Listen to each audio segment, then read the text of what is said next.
అందరికీ నమస్కారం అండి. శైలజ వినిపించే కథల ఛానల్కు స్వాగతం. ఈరోజు మనం నీలం చంద్ర గారు రచించిన వీరనారి అనురాధ అనే కథను విందాం. ఈ కథ జనవరి 2011 చందమామలో ప్రచురింపబడింది. అభయ చక్రవర్తి అపూర్వ నగరానికి అర్హమైన పాలకుడు. తన పాలన కింద రాజ్యం సిరి సంపదలతో తులసూగా సాగింది. ఎక్కడ చూసినా ప్రజల ముఖాల్లో సంతోషము, శాంతి. అభయ చక్రవర్తికి అనిరుద్ధుడు అనే కుమారుడు, అనురాధ అనే కుమార్తె ఉన్నారు. తండ్రికి లాగానే అనిరుద్ధుడు అసాధారణ మేధావి, గొప్ప యోధుడు కూడా. బాల్యంలోనే ఇతడు అనేక కళల్లో ఆరితేరాడు. అతడు గుర్రపు స్వారీ చేయడం, కత్తి యుద్ధంలో పాల్గొనడం చిన్న సోదరి అనురాధ తరచుగా చూసేది. దీంతో ఆమెకు కూడా ఈ సాహస క్రీడల పట్ల మక్కువ ఏర్పడింది. సాధారణ ఆడపిల్లలకు మళ్ళీ ఆమెకు దుస్తులన్నా ఆటబొమ్మలన్నా పెద్దగా ఆసక్తి ఉండేది కాదు. అనతి కాలంలోనే ఆమె రాజ్యంలోని వీరులు, శూరయోధులు అందరినీ పోటీలలో ఓడించి ఆమె పేరు రాజ్యమంతటా మారుమోగేలాగా చేసుకున్నది. అపూర్వ నగరంలో ప్రతి ఏటా గుర్రపు స్వారీ పోటీ జరిగేది. ఈ పోటీల్లో పురుషులకు మాత్రమే ప్రవేశం ఉండేది. యువరాణి అనురాధకు కూడా ఈ పోటీలలో పాల్గొనాలని కోరిక పుట్టింది. అయితే ఈ పోటీలు ఆమె వంటి సుందరీమణులను ఉద్దేశించినవి కావని నిర్వాహకులు సున్నితంగా తిరస్కరించారు. వారి మాటలకు ఏమాత్రం చలించని అనురాధ వెనుదిరిగి పురుష వేషంలో తిరిగొచ్చి పోటీల్లో పాల్గొన్నది. మారువేషంలో ఆమెను ఎవరూ గుర్తించలేకపోయారు. యువరాజు అనిరుద్ధుడికి, యువరాణి అనురాధకు మధ్య తీవ్రంగా పోటీ జరిగింది. అయితే అంతిమంగా విజయం అనురాధనే వరించింది. పురస్కారం అందుకోవడానికి తన తండ్రి అభయ మహారాజు వద్దకు వెళ్ళినప్పుడు అనుకోకుండా ఆమె తలపాగా నేల మీద పడిపోయింది. అందరూ ఆమెను గుర్తుపట్టారు. అది చూసి ఆశ్చర్యపోయిన తండ్రి ఆమెతో, ఆనాడు నీ సోదరుడితో సహా సమర్థులైన పురుషులతో తీవ్రమైన పోటీలో నెగ్గినందుకు నిన్ను చూసి గర్విస్తున్నాను తల్లి. కానీ నీవు ఏ రకంగా చూసినా మహిళవు. త్వరలో నీకు వివాహం జరగనున్నది. కాబట్టి మరోసారి ఇలాంటి పోటీలలో పాల్గొనవద్దని నిన్ను కోరుతున్నాను. ఈ విషయం తెలిసి అనురాధ విషాదంలో కూరుకుపోయింది. అయితే కుటుంబంలో పెద్దలు చెప్పిన మాటలను గౌరవించాలని ఆమె నేర్చుకున్నది కాబట్టి అన్ని రకాల యుద్ధ కళల్లో పాల్గొనడం ఆమె నిలిపివేసింది.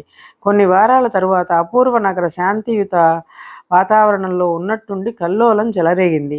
ఈ రాజ్యంపై ఉన్నట్టుండి రెండు వైపుల నుంచి ముట్టడి జరిగింది. ఉత్తర భాగాన పొరుగురాజు శాశ్వతుడు తన సేనలను దింపాడు. దక్షిణ భాగం నుంచి రాజు కీర్తిసేనుడు తన పటాలాన్ని మోహరించాడు. రాజు అభయుడు కోట ఉత్తర భాగ రక్షణ బాధ్యతలు చేపట్టాడు. దక్షిణ దిశలోని కోట రక్షణకు యువరాజు అనిరుద్ధుడి నేతృత్వంలో కొన్ని బలగాలు మోహరింపజేశాడు. పొరుగురాజు శాశ్వతుడు ఒక వారంలోపే పరాజయం పొందాడు. మరోవైపున యువరాజు అనిరుద్ధుడు కూడా గెలుపొందాడు. కానీ అనూహ్యమైన కుట్రతో కీర్తిసేనుడు యువరాజు అనిరుద్ధుడిని బందీగా పట్టుకున్నాడు. అపూర్వ నగర రాజ్యాన్ని తనకు స్వాధీనపరిస్తే అనిరుద్ధుడిని వదిలిపెడతానని అతడు అభయుడికి సమాచారం పంపించాడు. వార్త వినగానే అపూర్వ నగర రాజ్యం యావత్తు అవమానంతో వేగిపోయింది. తమ యువరాజు శత్రువు చేత చిక్కుకున్నాడని వారు కలలో కూడా ఊహించలేదు. అలాగని కీర్తిసేనుడు తనను పాలించనున్నాడనే ఆలోచనను వారు భరించలేకపోయారు. అతడు అంత మొరటైన, క్రూరుడైన అహంకార పాలకుడు. మరి రాజు అభయుడు కూడా సందిగ్ధంలో పడ్డాడు. తన కుమారుడంటే అతడికి ఎంతో మక్కువ. తన రాజ్యంలోని ప్రజలు అతడిని కోరుకుంటున్నారు. ఈ రెండూ ఇప్పుడు తన చేతిలో లేకుండా పోయాయి. ఒకరోజు అభయుడు సింహాసనం మీద కూర్చుని ఉండగా అనురాధ అతడి వద్దకు వచ్చింది. ఆమె తండ్రి పాదాల వద్ద కూర్చుని తండ్రి ఒడిలో తలపెట్టి అన్నది, తండ్రి, నాకు ఒక ఆలోచన తట్టింది. నేను కత్తులతో, ఇతర ఆయుధాలతో ఆడుకోవటం మీకు నచ్చదని నాకు తెలుసు. కానీ ఒకే ఒక్కసారి నాకు అవకాశం ఇవ్వమని అభ్యర్థిస్తున్నాను. నాకు నా సోదరుణ్ణి వెనక్కి తెచ్చుకోవాలని ఉంది. రాజు అభయుడు ఆమెకేసి సందేహంగా చూశాడు. ఆమె వివరించింది, నేను పురుష వేషం ధరించి దూతలాగా రాజు కీర్తిసేనుడి వద్దకు వెళతాను. నా వెంట చిన్న కత్తిని మాత్రమే వెంట పెట్టుకుని వెళతాను.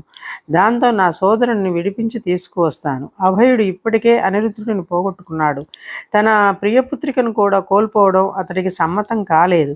అందుకే అతడు ఆమెకి అనుమతి నిరాకరించాడు. అయితే తండ్రి అంగీకరించేంత వరకు ఆమె అతడిపై ఒత్తిడి తీసుకొచ్చింది. ఇలా ఉండగా ఒకరోజు కీర్తిసేనుడి దర్శనార్థం అభయుడు దూత ఒకరు వేచి ఉన్నారని కబురు తెలిసింది. విషయం వినగానే కీర్తిసేనుడు పెద్దగా నవ్వాడు.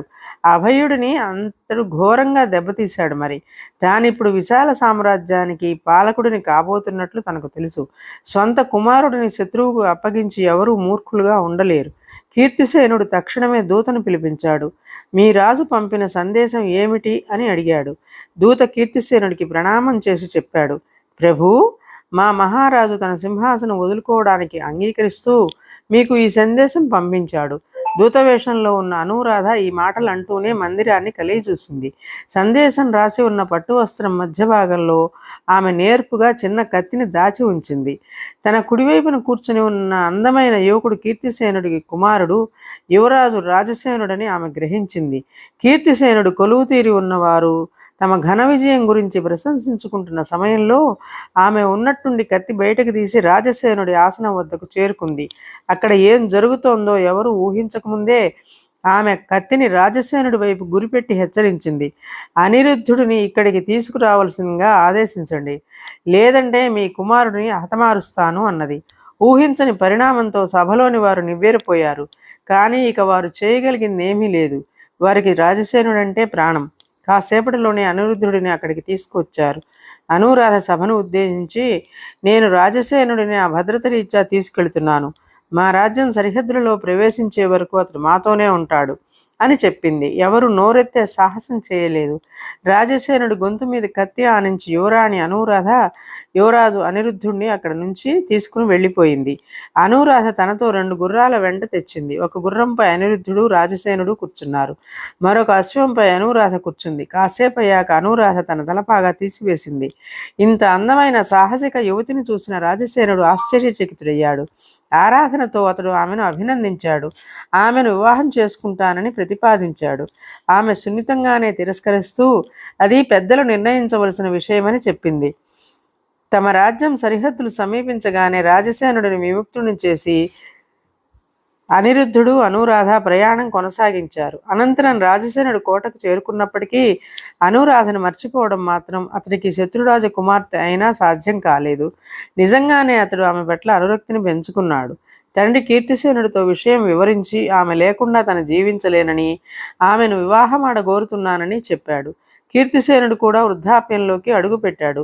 పైగా యుద్ధంలో ఓడిపోవడంతో తాను అవలంబిస్తూ వచ్చిన మార్గం సరైనది కాదని గ్రహింపు కలిగింది.